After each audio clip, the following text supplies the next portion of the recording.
Here he goes. He makes contact. David Starr keeps it straight. They're side by side. Three wide down the backstretch. Donnie Lee out in front. Todd Bodine down on the bottom. As they come out of 4, Donnie Leah has the edge. Donnie Leah will win at Mansfield.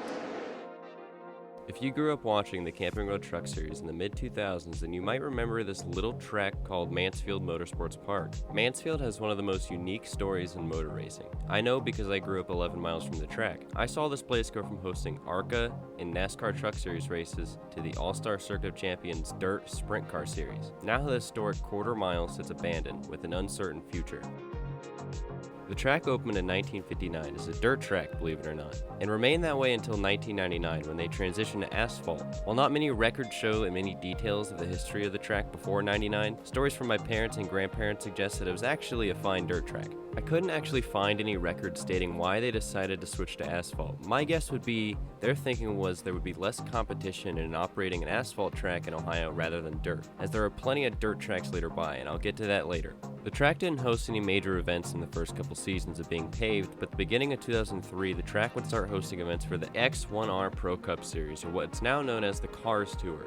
In 2003, they began hosting the ASA Late Model Series as well. After this, it did not take long for the track to land its first big event, as in 2004, the track would land the Truck Series, which for those who don't know is NASCAR's third largest series. This began what I believe would be the golden era of the Speedway, an era where the track had stability with events taking yearly, with no worry year to year of shutting down completely. At the time, it was the shortest track on the Truck Series schedule, and boy did it provide some of the best racing. Drivers like Jack Sprague, Bobby Hamilton, and Ron Hornaday are a few of the big names who would win here. Not to mention guys who competed here when they were in the lower divisions, such as Joey Logano, Ryan Preece, Austin Dillon, Trevor Bayne, and Chris Buescher all made starts at Mansfield at some point. Through the years, on top of the Truck Series, the track would also play host to 2 X1R Pro Cup events, which would transform into Hooters Pro Cup, as well as a K&N Pro Series event and a Whelen Modified Series event. In 2006, the track would receive upgrades like installation of safer barriers, which in theory would allow them to host races for longer, and it was even rumored in 2006 that the track would be adding a drag strip after the Summit Motorsports Park in Norwalk, Ohio, discontinued their affiliation with the IHRA and joined the NHRA. Rumor had it that Mansfield would become the new home for the IHRA World Nationals as early as 2007. While there was truth to the rumors, the same is also swirled around for Eldora, so take that with a grain of salt. So here we are, fast forward to 2008, and we've built this once small dirt track into a staple on the schedule for 3 of NASCAR's National Series. We've had some amazing finishes, made some awesome memories, and we're ready for many more.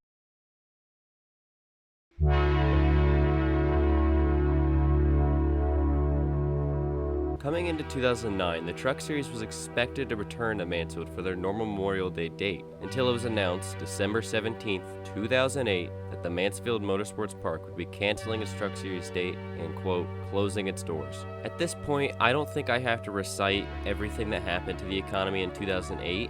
I'll just tell you it was so bad that the General Motors had to be bailed out by the government. Here are some quotes from track owner at the time, Mike DeZuro. "As of right now, we will not be staying open. We have no events planned. I dealt with the unfortunate task of telling my remaining employees that by Christmas, they would be unemployed. Unfortunately, this has been in the works for quite some time. I tried to pull a rabbit out of the hat, but my last option ran out on Tuesday night. This is purely an economic decision. We were unable to locate a title sponsor for the truck race. With the economy the way it is, anybody with money right now is hanging on to it. It's business."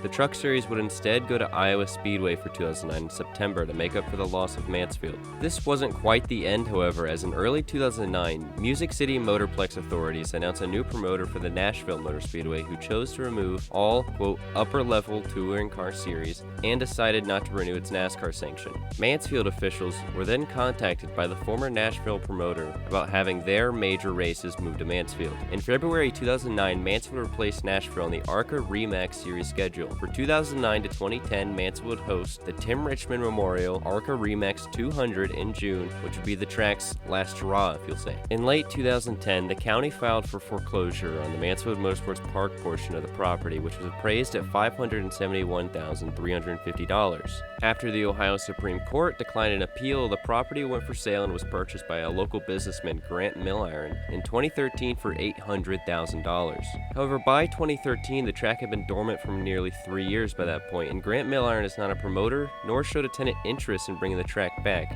at least for the short term. So even though the track was purchased, it just sat there in disrepair. Around this time, thankfully, the city of Mansfield wasn't fully starved of NASCAR, as in 2013, the then-named Nationwide Series held their first event at the Mid-Ohio Sports Car Course, a race that proved an early success, being the only NASCAR event to be found in Central Ohio. 2013 was also the year the Truck Series would return to Ohio with the Mudsummer Classic at Eldora, NASCAR's only dirt race. I try to attend both these races every year, and they're quite good races, I might add. Also, side note, if anyone's listening from NASCAR, Ohio needs a Cup Series race bad.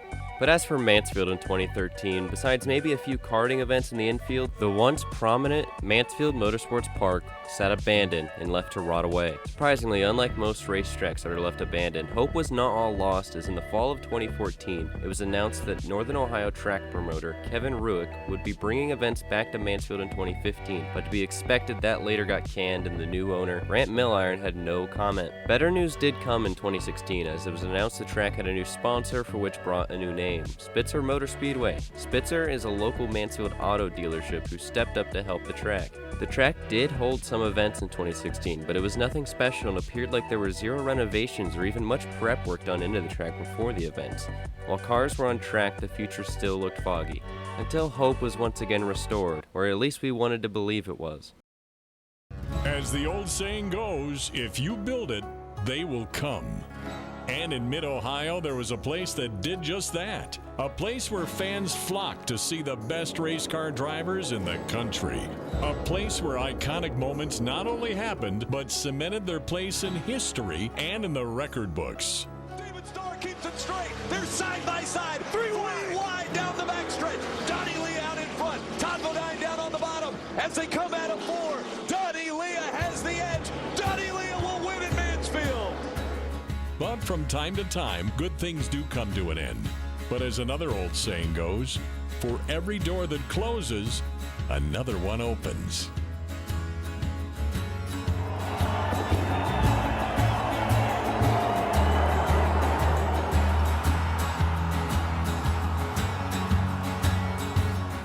Back straightaways up and over several times. Red flag is out. Starting in 2017, Mansfield Motor Speedway will be reborn, as the 4/10 mile will rise again. But this time, it'll be covered in dirt. The racing capital of Ohio will once again have the stars of the sport. But now, it'll be the faces of all dirt track racing that call Mid-Ohio a motorsports destination and home to some of the biggest dirt events in the country. This is Mansfield Motor Speedway.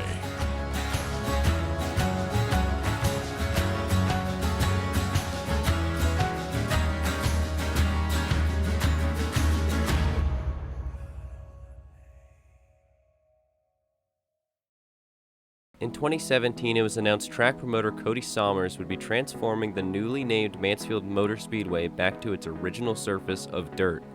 Quick info about Cody Sommers: he grew up wishing to make it in the motorsports industry, and he did just that. By his sophomore year of college, he packed his bags and moved to North Carolina and got a job in NASCAR working in PR.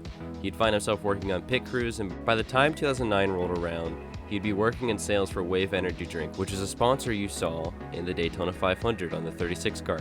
Sommers would not only begin promoting events at Mansfield, but also the Gateway Dirt Nationals, which has proven to be a huge success. Think of that almost as a warm-up race for the Chili Bowl that also includes late models. Work started being done to convert the track to dirt in 2017, so they'd be racing by 2018. Everything they were doing sounded amazing. Of course, the logic behind it is genius. A facility with a capacity of 10,000 people, safer barriers, a big metal grandstand, a gigantic press box, and it makes it miles ahead of other dirt tracks. Quite honestly, if done right, the facility had the potential to be at the same level as Eldora and Knoxville.